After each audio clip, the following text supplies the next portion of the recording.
Ladies and gentlemen, how's it going? Once again, I am Nev from Nev's Tech. That's otherwise known as your friendly neighborhood basement dweller. Don't worry, man. I am from the internet.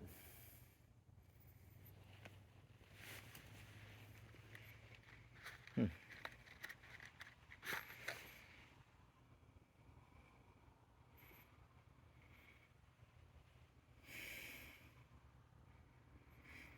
Things get really cold in Canada sometimes. In fact, I'd say things get so cold in Canada that I've seen dreams freeze. And when dreams freeze, sometimes it's just time to burn memories and move on. Now, a new friend that I just met told me that I tell some really interesting stories, that I tell a lot of really good campfire stories. Good stories to tell as you're burning some marshmallows and blazing. So I thought I'd tell some stories about rats. And today I want to start talking about three stories about three rats that I followed through my life. And one of them was this giant rat that was at a local hotel, and everybody knew about him. He had a certain name. It was this giant rat that was at this one particular hotel called the Palmer. And everybody knew about this rat. The whole town, the people on the lower side of the classes, everybody knew about this rat. And I heard stories from different people about this rat, about how long it lived, about how big it was, about the size of a dog. No one could ever get it until one day they did. An old man that was known in the area cornered it and finally managed to kill that thing. And that took about 4 years. Between the beginning of the story to the end, it was just this giant rat that would go between apartment to apartment. And everyone just kind of had to accept it because there was absolutely nothing you could do about it.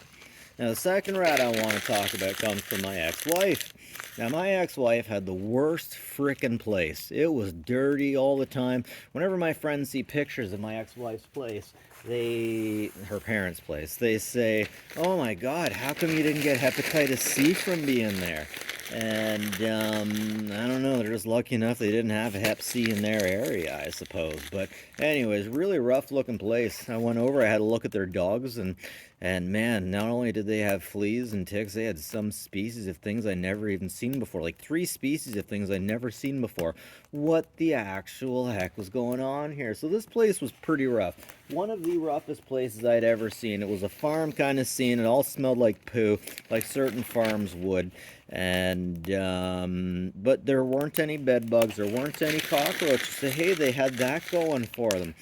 But as I got to know my ex-wife, we've been together for a long time, and it was a really rough place. They had a grandpa. They had grandpa that had, man, he was a real frost giant. Like, frost would not affect this guy at all. It's just so many stories about grandpa. He got my ex-wife addicted to cigarettes when she was 13. Now the bitch says that she has the balls to say, "Oh, whoever I go with, I want to make sure that he's not addicted to cigarettes." Bitch, addicted to weed, because I smoked a lot of weed. Bitch, you're addicted to cigarettes, you're addicted to weed, and now you're on methamphetamines because TikTok's got you thinking that you got fucking mental problems, that's your ADHD. So hey, yeah, let's just hook you up with some more medication, right? But no, I'm the problem because I smoked the weed. Anyways, they had a lot of animals at this place. They might have had the stall space for 4 horses, and they had about 40. Way more than that, anyways. These guys had mice. Yeah, it was a situation. They had about 8 little dogs, and the whole place just smelled like piss all the time. They were nose blind. They didn't know that the cat's litter smelled like piss. Man, I'd be over there for Christmas and Thanksgiving, just not saying anything, just sitting there, and just, can we all admit there's not enough places to sit, and this whole place smells like piss, and it burns everybody's eyes. But anyways, one time when I wasn't there, I just heard the story later on. Grandpa was asleep in his bedroom with the whole pack of dogs. The whole pack of dogs loved Grandpa and would always, all the time, be with Grandpa. The whole pack of dogs were lying in bed with Grandpa in Grandpa's dirty room downstairs that was right next to the bedroom, because Grandpa had to be right next to the bathroom. Sorry, right next to the bathroom. And they were all lying there. And all of a sudden, was this one of the dogs coming up to Grandpa's cheek and nibbling on his cheek, giving him some kisses? Is that what's going on? No.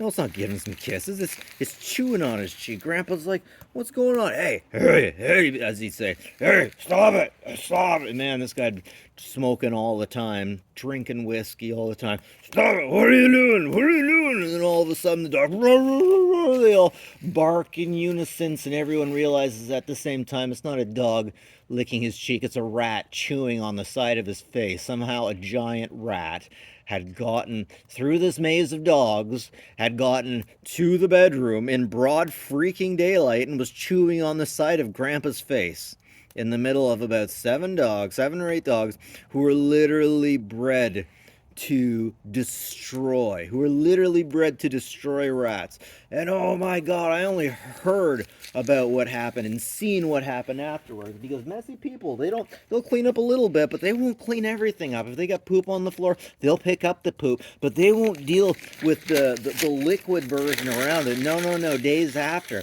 I went over and I seen what was left of this fight with this rat and the 7 freaking dogs. Man, do you guys remember the Boondock Saints? It was a firefight. There was this line of crap and blood that went from the bedroom to the basement, and you knew damn well that that rat was just in pieces by the time it got to the basement. You couldn't tell what was shit and you couldn't tell what was blood, but you knew there was a fight to the end there, and that rat did not survive. Well, Grandpa went off and got a whole bunch of rabies shots, and so did all of the dogs, and it was a big kerfuffle, a good big to-do. And of course, I couldn't say anything about it because it was the Weiss family, right? I couldn't say anything about it, but that's just freaking how life is. And those are 2 of the biggest freaking rats that I ever had to deal with. But I gotta say, out of all of these, I can understand. There's certain things I can understand in life, and there's certain things I can't.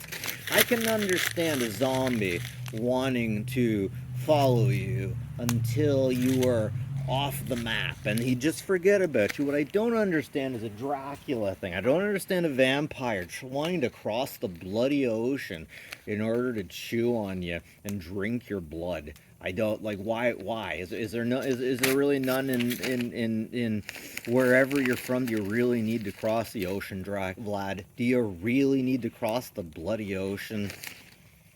Anyways, what I'm trying to say is I can understand rats being the way they are, but what I can't understand is within relationships, some men or women acting like giant freaking rats, just not even human, just subhuman BS. Don't do this at home, kids. Absolutely subhuman. And it always gets to me. And while I was going to be making videos about this Ouija board and whatnot, man, I gotta tell you, if there's one particular rule I can tell you when it comes to magic, is all magic has a price, and that price is chaos. One day, science will be able to bring magic into science. But until that day, there is some freaking nuance with magic and with women. But I'll tell you one thing. You mix women with magic, and it doesn't get you very far. I have been burned by a magical rat lately, and it burns at my soul.